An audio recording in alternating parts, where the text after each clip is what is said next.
할렐루야. 고난주간 새벽 예배 오신 성도님들을 환영합니다. 우리 좌우에 계신 분과 서로 이렇게 서로 축복하겠습니다. 네, 주님을 바라봄으로 승리합시다. 주님을 바라봄으로 승리합시다. 아멘. 누가복음 23장 하나님 말씀 함께 보도록 하겠습니다. 누가복음 23장 39절에서 43절까지 말씀.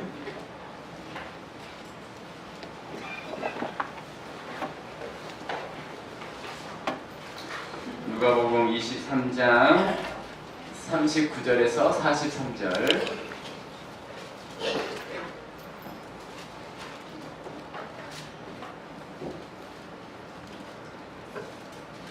누가복음 23장 39절에서 43절 말씀입니다.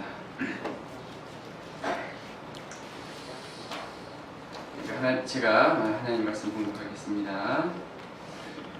달린 행악자 중 하나는 비방하여 이르되 내가 그리스도가 아니냐 너와 우리를 구원하라 하되, 하나는 그 사람을 꾸짖어 이르되 내가 동일한 정죄를 받고서도 하나님을 두려워하지 아니하느냐.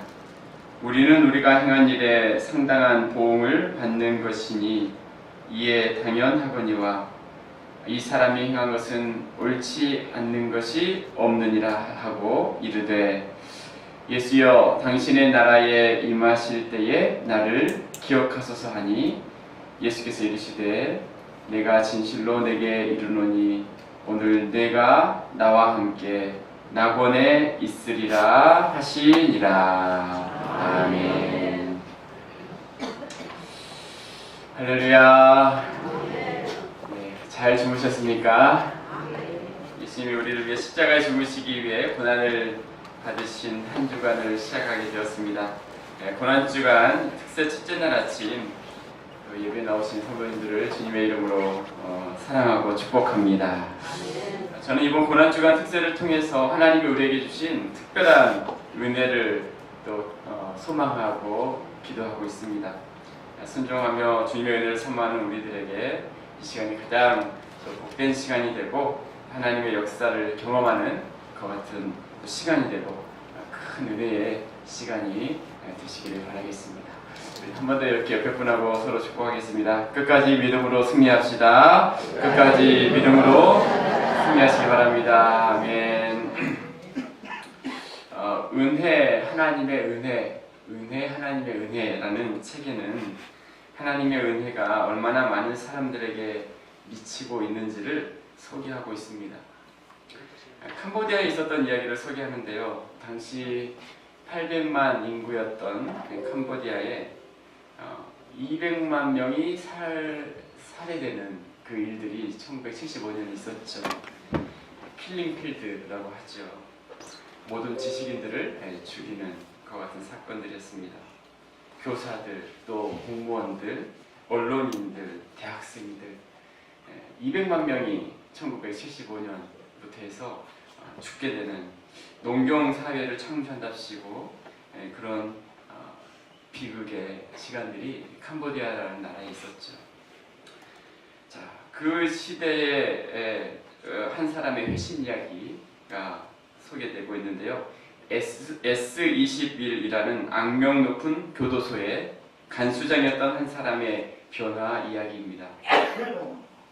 캄보디아 출신 목사였던 라펠 목사님, 이 목사님도 킬링필드 때에 청년이었는데요. 목숨의 위협을 받고 탈출하게 되고 태국에서 극적으로 이제 변화되고 예수님을 만나게 됩니다. 그 이후에 이제 미국에서 살게 되는데, 때가 이제 캄보디아가 안정이 되자 이 목사님은 늘 고국을 그리워하면서 이제 그 나라에 가서 복음을 증가하는 일을 하게 되는데, 이제 복음을 증가하는 중에 한 사람을 만나게 되는데 항핀이라는 사람을 만나게 돼요. 이 사람을 이제 복음을 전하는데 이 사람은 이렇게 이야기를 해요. 저는 지금까지 너무나 악한 일을 많이 했습니다. 제가 지은 그 죄를 정말 형제 자매들이 용서할 수 있을지 모르겠습니다 라고 그렇게 고백을 했어요. 근데 이 목사님은 그 사연을 듣기보다는 무슨 사연인지 내가 모르겠지만 하나님은 당신을 사랑하시고 어떤 잘못이라도 용서하실 수 있는 분이십니다 라는 말씀을 전해주죠. 그리고 이곳에서 그 사람은 정말 진실하게 예수님을 믿게 되고 진리를 받아들이고 이 목사님이 인도하는 훈련까지 수료하면서 변화된 삶을 살아가게 됩니다. 그리고 그 이후 항피는 자기 마을로 돌아가 자녀들을 그리스도께로 인도하고 세례를 베풀었다는 소식을 이 목사님이 듣게 되죠. 자, 그런데 시간이 지나면서 이 목사님은 이제 항핀과의 연락이 끊겨지게 됩니다. 그 후로 얼마 지난 후에 한 기자로부터 전화를 받게 되죠. 이 목사님의 훈련생 중에 항핀이라는 사람이 없는지에 대한 연락이었어요. 무슨 일이냐고 질문을 하자 이 기자가 말합니다. 그 사람이 바로 아주 악랄한 S21 교도소의 소장이었다라는 거죠. 많은 동족들을 죽이는 일에 가담했던 사람이었는데 범죄한 이 사람을 찾아서 재판 법정에 세워야 한다는 것이었습니다. 이 말을 듣던 목사님은 너무나 놀랄 따름이었습니다. 왜냐하면 이 목사님에게는 그 교도소에서 죽임을 당한 자신의 친척과 가족들이 있었기 때문입니다. 자기가 세례를 베풀고 복음을 전한 그 사람, 변화된 그 사람이 자기 가족의 원수였다라는 것을 기자로부터 듣게 됩니다. 기자들은 항핀이 살고 있는 곳으로 찾아가 그 신분을 추적하여 결국 그를 만나게 되고 재판석에 세우게 되죠. 그런데 다른 범죄자들과는 달리 항핀은 이렇게 고백합니다. 당신들이 여기까지 온 것이 하나님의 뜻입니다. 저는 살아오면서 아주 몹쓸 짓을 많이 했으니 이제 제 행동에 대한 결과를 당할 차례입니다. 라고 진정으로 뉘우치면서 자백합니다. 다른 범행자들은 자신의 과거를 숨기려 했지만 항핀은 모두 자신의 책임이라고 인정하고 당시 피해자들에게 진심으로 사과하고 용서를 구합니다. 그리고 그는 종신형을 선고를 받죠. 이 목사님은 이제 복음을 전했던 항핀과 어떤 관계를 해야 하는가? 자신의 그 사촌들을 죽였던 사람, 그런데 복음을 듣고서 참으로 변화된 사람, 이전의 죄값으로 이제 종신형을 복역해야 하는 사람, 응어리진 가슴을 안고서 이제 교도소에서 그 사람을 만나게 되죠. 비록 쉽지 않은 일이었지만 이 목사님은 그리스도께 죄를 용서받은 제가 어찌 남의 죄를 용서하지 않을 수 있겠습니까? 라고 말하면서 자신의 가족에게 행한 일에 대해 용서하겠다라고 말합니다. 그때 항핀이 이런 고백을 합니다. 목사님, 저는 죽어 마땅하고 이런 벌을 받아야 할 마땅한 사람이죠. 예전에 했던 그 일이 너무나 잘못한 것을 이제 깨닫습니다. 예수님을 진작 알았더라면 결코 그런 짓은 하지 않았을 텐데요. 그때는 그 주님의 사랑을 제가 몰랐습니다. 예수님을 진작 알았더라면 결코 그런 짓은 하지 않았을 텐데 악랄했던 죄수 항핀의 고백이었어요.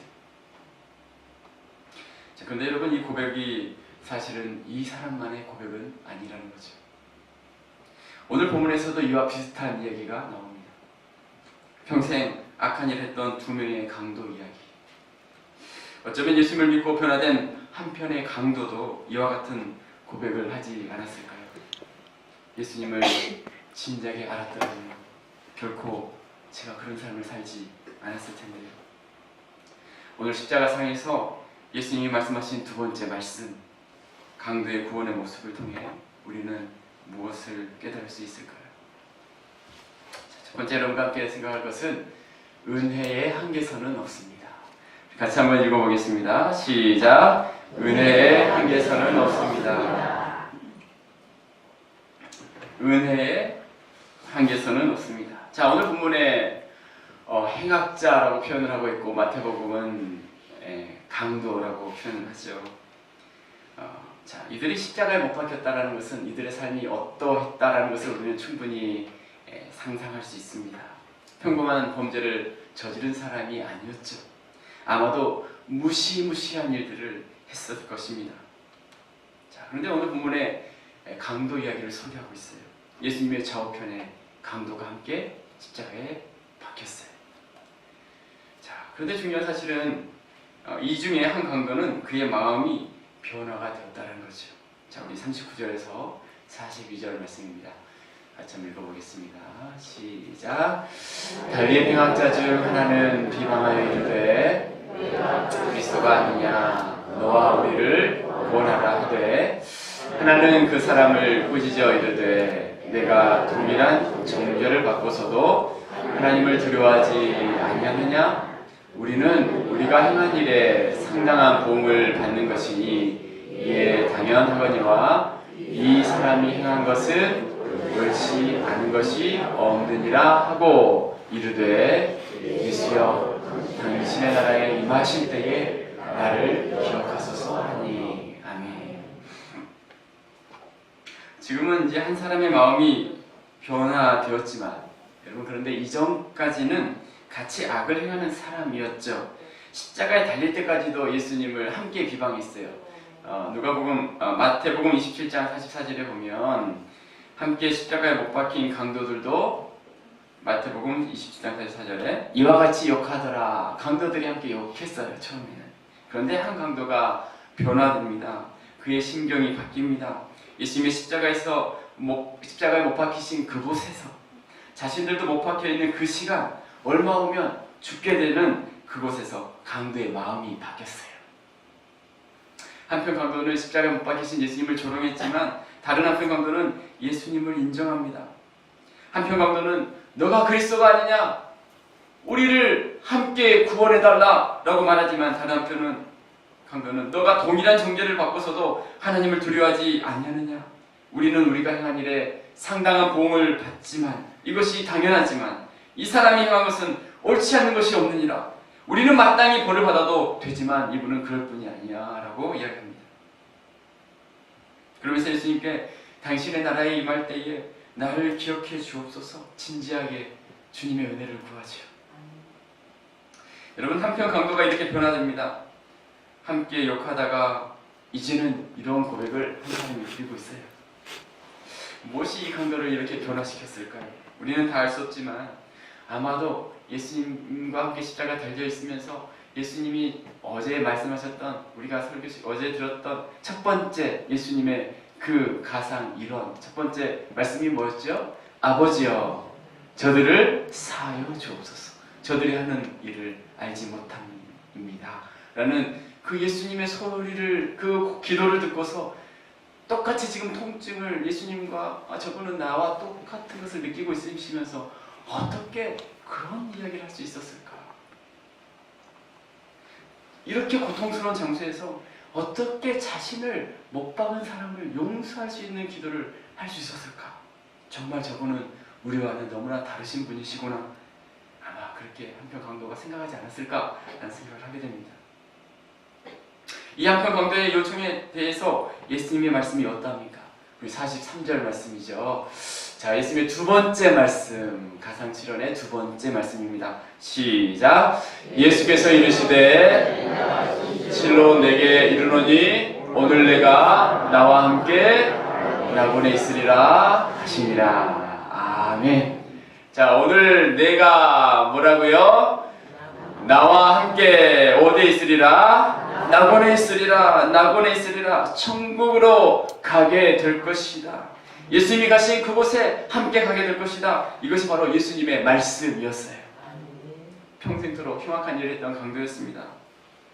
이제 그의 생명이 마지막이 되는 그 시간에 주님의 은혜를 구하게 될 때 주님은 강도를 맞아주시고 나곤에 있을 것이다 말씀하고 있어요.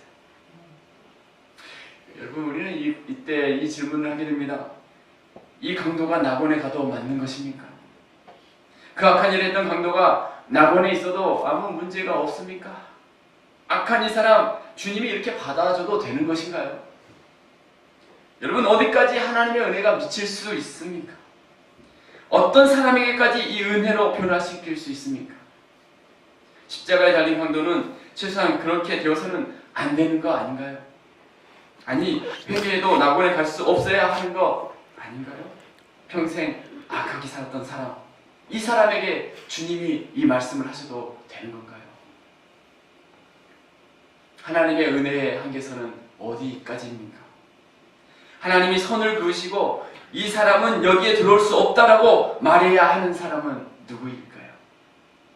하나님조차 고개를 저으시며 등을 돌리셔야 할 정도로 하나님의 은혜가 미치지 못할 악한 사람, 도저히 그 자리에 와서는 안 되는 사람, 그 은혜의 한계선이 하나님께 과연 존재할까요? 여러분, 하나님께는 은혜의 한계선이 없습니다. 저 사람은 이곳에 들어와서 안 된다고 말할 수 있는 사람은 없습니다. 어떤 사람이라 할지라도 하나님의 은혜의 테두리에 들어올 수 있죠. 로마서 10장 9절 말씀에 이렇게 말씀하시죠. 자, 같이 한번 읽어보겠습니다. 시작. 내가 만일 내 입으로 예수를 주로 시인하며 또 하나님께서 그를 죽은 자 가운데서 살리신 것을 내 마음에 믿으면 구원을 받으리라. 아멘. 여러분, 이 사실을 믿었던 윌리엄 카우퍼는 찬송가 샘물과 같은 보혈로 샘물과 같은 보혈은 임마누엘 피로다. 2절 가사에 이렇게 하죠. 저도 회개하고서 보혈에 씻었네. 같이 할까요? 저도 저 같은 이 몸도 죄 씻기 원하네. 죄 씻기 원하네. 죄 씻기 원하네. 저도 저 같은 이 몸도 죄 씻기 원하네. 아멘. 저 도적 회개하고서 보혈에 씻었네. 어떤 죄도 그 보혈에 씻어지지 못할 죄가 없는 것입니다. 어떤 사람도 하나님의 은혜의 품에서 거부할 악한 사람은 없는 줄로 믿습니다. 이것이 바로 하나님의 사랑입니다. 돌아온 탕자를 받아주시는 그 은혜가 바로 하나님이 우리에게 주시는 은혜죠. 은혜의 한계선은 없습니다. 우리는 강도 이야기를 들으면서 이런 생각을 할 때가 있습니다. 그럼 나도 좀 억울하다. 나도 좀 강도처럼 신나게 세상 살다가 마지막에 강도처럼 주님을 인정하면 나도 그렇게 살았으면 어땠을까? 마음껏 살다가 죽기 전에 천국 갈 수 있다면 여러분 그렇게 혹시 생각하시는 분 없으시겠죠? 여러분, 그런데 강도는 지금까지 복음을 받아들이지 않다가 지금 받아들인 것이 아니라 처음으로 지금 복음을 접한 거예요. 십자가 위에서 예수님을 처음 만나서 인생의 주인으로 영접하고 있는 것입니다. 처음 자신에게 주어진 그 기회를 붙잡는 거죠. 단지 그것이 그의 인생의 마지막 순간이었을 뿐입니다. 여러분, 예수님의 죽으심의 가치는 어떠합니까? 세상의 모든 죄를 덮기에 충분한 죽으심입니다. 어떤 죄는 너무나 중죄여서 예수님의 보혈이 덮을 수 없다고 말할 그 어떤 것도 없는 것이죠. 이것이 바로 하나님의 은혜입니다. 다른 종교에는 이 은혜를 이해할 수 없죠. 이 은혜를 이해할 수가 없습니다. 불교에서 이 강도에 대해서 말한다면 이렇게 말할 것입니다.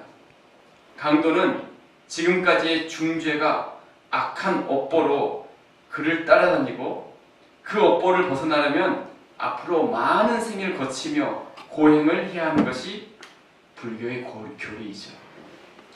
자신의 죄를 이제 없애려면 이 강도는 앞으로 오고 오는 세대에 수없이 고행을 해야 그의 죄가 없어지는 것이 불교이죠. 그런데 성경은 우리에게 말씀하고 있습니다. 에베소서 2장 8절 9절. 자, 같이 한번 읽어보겠습니다. 시작. 너희는 그 은혜에 의하여 믿음으로 말미암아 구원을 받았으니 이것은 너희에게서 난 것이 아니요 하나님의 선물이라. 행위에서 난 것이 아니니 이는 누구든지 자랑하지 못하게 합니다. 아멘.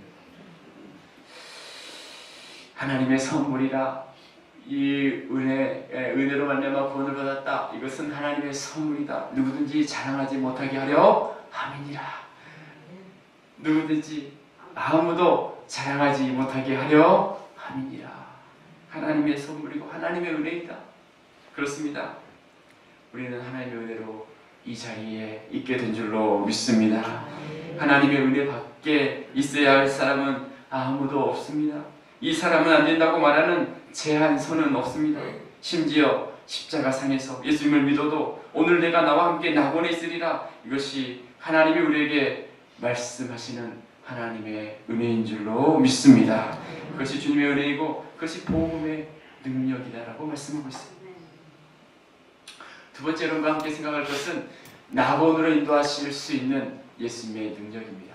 같이 한번 읽어보겠습니다. 시작. 낙원으로 인도하실 수 있는. 자, 오늘 예수님의 말씀 속에 하나님만 하실 수 있는 능력의 말씀을 주님은 하고 계시죠. 다시 한번 43절 읽어보겠습니다. 43절 시작.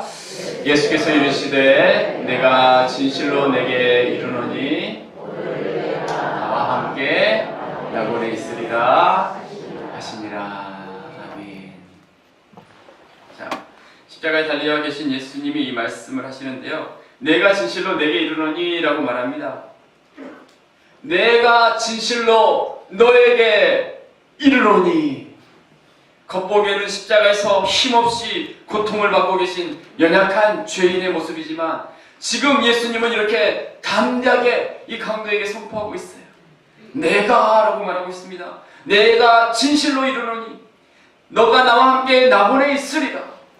여러분, 이 말씀을 하실 수 있는 분은 누구십니까? 한 사람의 인생의 사후를 결정하실 수 있는 분은 누구신가요?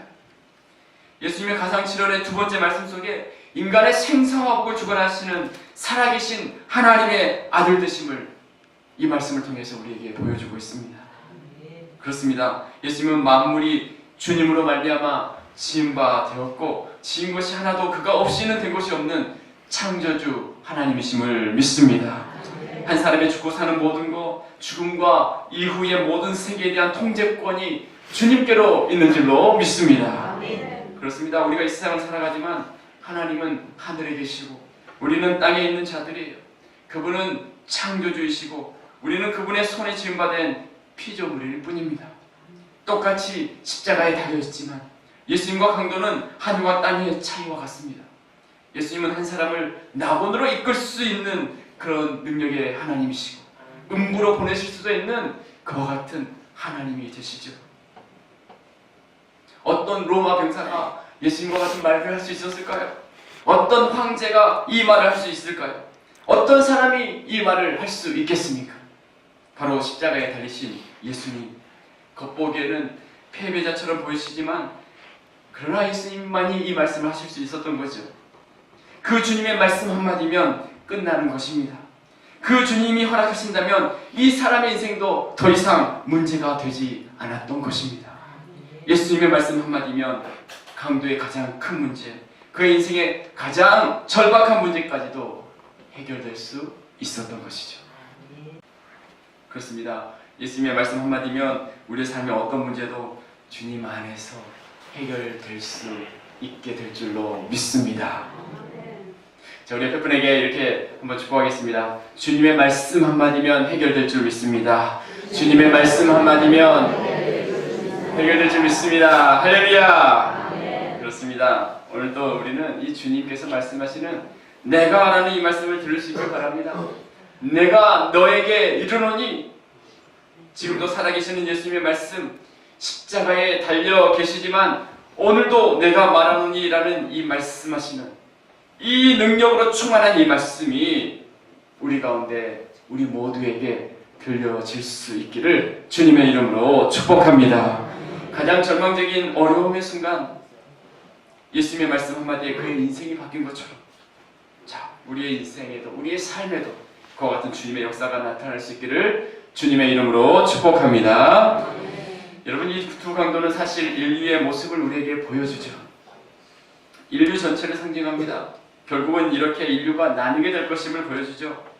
인종이나 국가나 이데올로기나 피부색으로 인류가 나뉘는 것이 아니라 인류는 십자가에 달리신 예수님 앞에 어떻게 반응하는지로 나뉘게 될 것이에요. 그로 인해서 두 종류가 됩니다. 예수님을 믿고 따르는 자와 그렇지 않는 자. 그렇습니다. 성경은 우리에게 계속해서 예수님을 따르는 한편의 강도와 같은 사람과 그렇지 않는 사람의 차이를 소개하고 있어요. 아벨과 가인 둘 다 아담의 아들이었지만 아벨은 하나님을 택하지만 가인은 살인을 택합니다. 아브람과 롯 둘 다 가나안의 순례자이지만 아브람은 하나님을 택하였지만 롯은 소돔을 택하죠. 다윗과 사울 둘 다 이스라엘의 왕이었지만 다윗은 하나님을 택하지만 사울은 권력을 택하죠.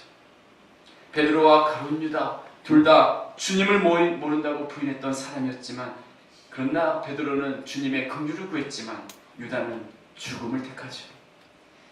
예수님도 우리에게 이 부분에 대해서 말씀하십니다. 마태복음 7장 13절과 14절 말씀 읽겠습니다. 시작. 좁은 문으로 들어가라. 멸망으로 인도하는 문은 크고 그 길이 넓어 그리로 들어가는 자가 많고 생명으로 인도하는 문은 좁고 길이 협착하여 찾는 자가 적음이라. 아멘.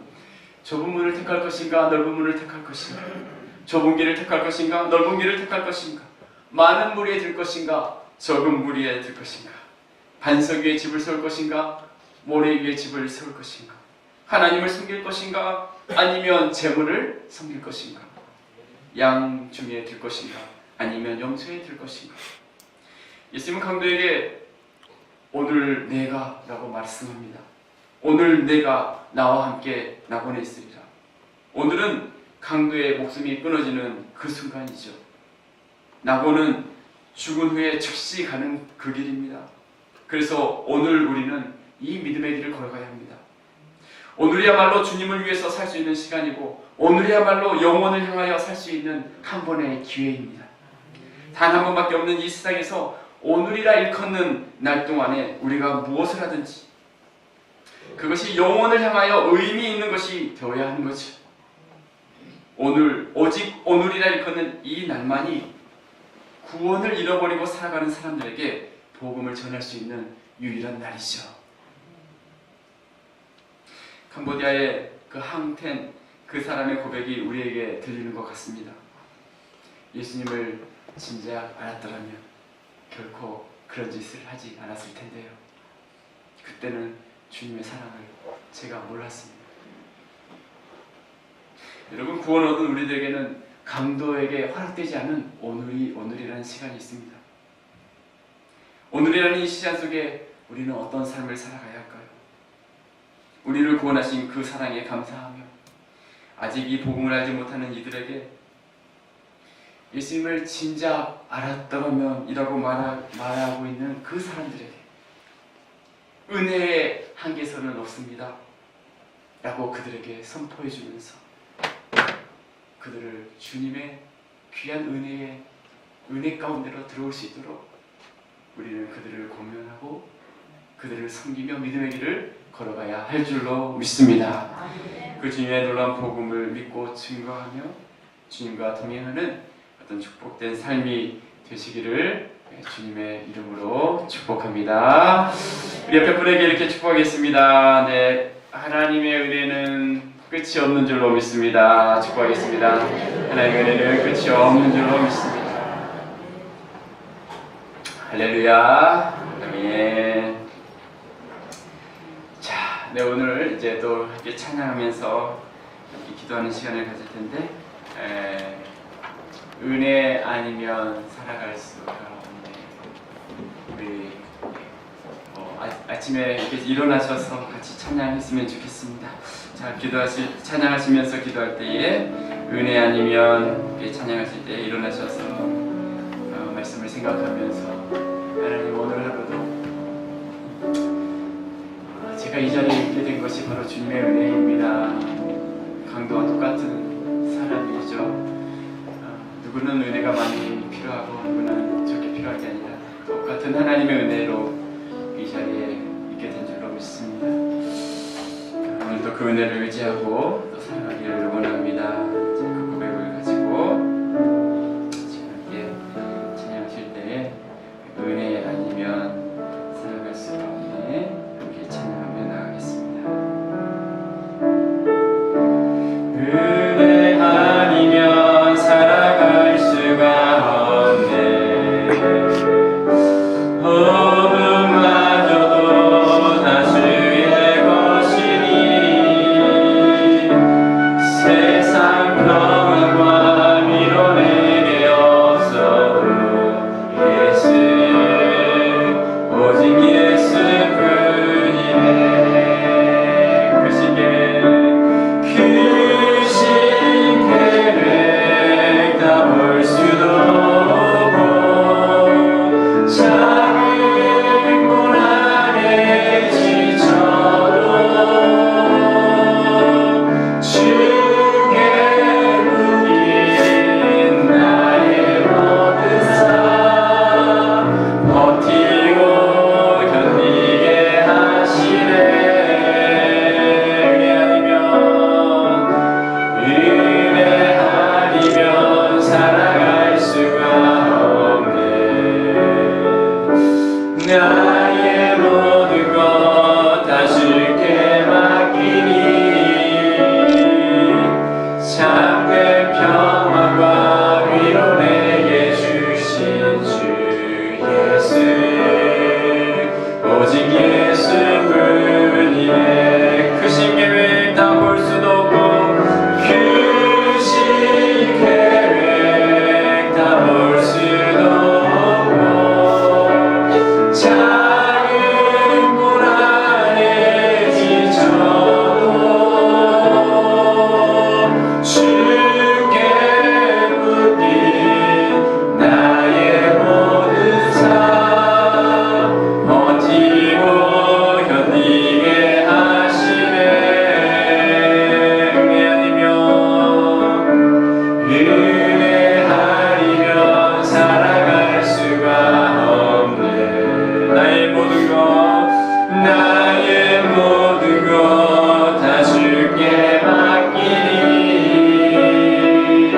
참된 평안과 위로 내게 주신 주 예수 오직 예수뿐이네. 참된 평안과 위로 내게 주신 예수 오직 예수뿐이. 다시 한번 참된